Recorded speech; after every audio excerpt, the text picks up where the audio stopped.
Ini kita coba, kita tes dulu. Nanti ada kabel warna hijau sama kuning itu nanti dapat di switchnya klakson ini, dua ini, hijau sama kuning satu-satu.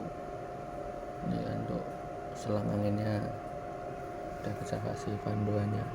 Ini ada tas panduannya. Nanti yang warna merah sama hitam ini nanti arus plus minus, minusnya kan hitam. Ini dapat bodi saja biar aman. Yang kesini nanti arus plus ikut klaksonnya atau dapat dari aki sama 24 volt.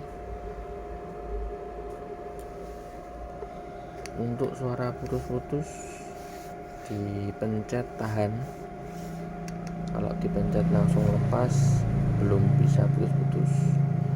Biasa kalau pencet tahan terus putus. Kita pencet sekali belum putus-putus, pencet tahan jadi putus-putus.